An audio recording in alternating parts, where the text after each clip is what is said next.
ওম শুদ্ধায় নমঃ। আমরা সকলেই জানি যে একটি শিশুর মন ঠিক কতটা শুদ্ধ এবং পবিত্র হয়। নমস্কার, আমি অরুণিমা ব্যানার্জি।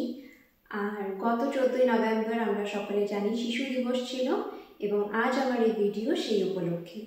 শিশু কথাটি শুনলেই সবার প্রথম যে থটটা আমাদের মাইন্ডকে স্ট্রাইক করে সেটা হচ্ছে ইনোসেন্স, পিওরিটি, সফটনেস। ওরা অহংকার, লোভ, লালসা, কারোর প্রতি কোনো বিষয় নিয়ে ক্ষোভ, ঘৃণা এসব কিছুই তারা জানে না বা বোঝে না। They are the purest forms of divinity. এটা সবসময় জানবেন যে কোনো শিশুই হলো স্বয়ং ঈশ্বরের প্রতিচ্ছবি। তাদের হৃদয় হলো সর্বদোষ মুক্ত। আমাদের প্রত্যেকের পরিবারে তারা আশীর্বাদ স্বরূপ। তারা হচ্ছে আমাদের ঘরে ঈশ্বরের উপস্থিতির প্রতিফলন। কিন্তু আমাদের সমাজের এটা একটা বড় লজ্জা বলতে পারি যে আজও বহু শিশুরা আনসেফ। তারা নানা রকম অপরাধমূলক ঘটনার ভিকটিম। সমাজ এগিয়েছে, মানুষের মানসিকতার পরিবর্তন হয়েছে, মানুষ শিক্ষিত হয়েছে, সব ঠিক আছে, কিন্তু এটা কিছুটা এক্সটেন্ট অবধি আমরা দেখতে পাচ্ছি। পুরোপুরি কিন্তু এখনো সবটা পাল্টায়নি।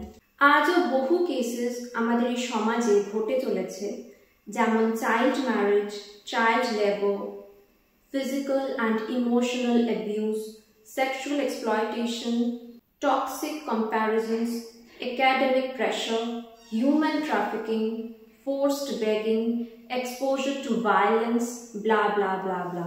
আর এরকম জঘন্য মানসিকতার জন্য কত কত শিশুরা তাদের শৈশবটা উপভোগী করতে পারে না। শৈশব কতটা সুন্দর তারা জানেই না। আর এই পুরো বিষয়টায় আসল ক্ষতি কিন্তু আমাদেরই। ওরা কিন্তু আমাদের ফিউচার। যদি ওরা অত্যাচারিত হয়, লং রানে গিয়ে পুরো সমাজ ক্ষতিগ্রস্ত হবে। তাই এটা আমাদের প্রত্যেকের মরাল ডিউটি বা রেসপন্সিবিলিটি যে সব রকম খারাপ কিছু থেকে আমরা শিশুদের প্রোটেক্ট করব। কারণ ওদেরকে প্রোটেকশন দেওয়া মানে এই পৃথিবীর পবিত্র ভাইব্রেশনটাকেও প্রোটেক্ট করা। যদি আমরা চোখের সামনে এরকম কোনো ঘটনা দেখেও চুপ থাকছি, ইগনোর করছি, সেটা কিন্তু একেবারেই জাস্টিফাইড নয়। কারণ একটা বাচ্চার সাফারিংকে ইগনোর করা মানে নিজেদের স্পিরিচুয়াল গ্রোথটাকেও ব্লক করা। শুধু তাই নয়, একটি শিশুর চোখে জল আসা মানে সেটা কিন্তু স্বয়ং ঈশ্বরকেও নাড়িয়ে দেয়। একটা বাচ্চাকে যদি আমরা সাহায্য করছি, সেটা শুধুমাত্র এটা না যে এসব কিছু থেকে তাদেরকে আমরা প্রোটেক্ট করলাম, সেটা তো আছেই। তাছাড়াও যারা নিডি তাদেরকে আমরা বই, খাতা, নোটস এসব কিছু দিয়ে সাহায্য করলাম, বা জামা কাপড়, বা নিজেদের সামর্থ্য মতো আমরা যেটাই করি না কেন সেটাকে কিন্তু চ্যারিটি ভাবা ভুল। ওটা আমাদের সেবা, ধর্ম, ঈশ্বরের প্রতি আমাদের অফারিংস। কারণ ওদের কেয়ার করা মানে স্বয়ং ঈশ্বরকে খুশি করা। শাস্ত্র মতে পরোপকারায়া পুণ্যায়া, অর্থাৎ service to others is the highest virtue. তাই চিলড্রেন্স ডে সেলিব্রেট করার পাশাপাশি এমন একটি সমাজ গড়ে তোলা আমাদের দায়িত্ব যেখানে তারা সেফলি, একদম নির্ভয়ে, নিরাপদে, সুরক্ষিতভাবে বেড়ে উঠতে পারবে। কারণ ওদের ওই ছোট্ট ছোট্ট হাতেই কিন্তু আমাদের ভবিষ্যৎ লুকিয়ে রয়েছে। এবং আরও একটি ইস্যু যেটা আজকালকার বাচ্চারা খুব বেশি করে ফেস করছে, সেটা হচ্ছে somehow they are feeling enormously neglected, বা বলতে পারি ইমোশনাল অ্যাবান্ডনমেন্ট। এবং এটা তারা তাদের পেরেন্টসদের উপস্থিতিতে ফিল করছে। আজকাল ম্যাক্সিমাম পেরেন্টসরাই আমরা জানি ওয়ার্কিং, কিন্তু সেই ওয়ার্কিং আওয়ার্সের পরেও মানুষ নিজেদেরকে সোশ্যাল মিডিয়া বা ফোন এসব নিয়ে এতটাই ব্যস্ত করে ফেলেছে যে এরকম প্রচুর প্রচুর বাচ্চারা আছে যাদের এরকম ফিল হয় যে তারা নেগলেক্টেড, বা খুব একটা ভালোবাসা বা কেয়ার তারা পাচ্ছে না, একা একা বেড়ে উঠছে। বা এরকমও আজকাল খুব বেশি দেখা যাচ্ছে যে অনেক বাচ্চারাই ব্রোকেন ফ্যামিলিজে বড় হয়ে উঠছে।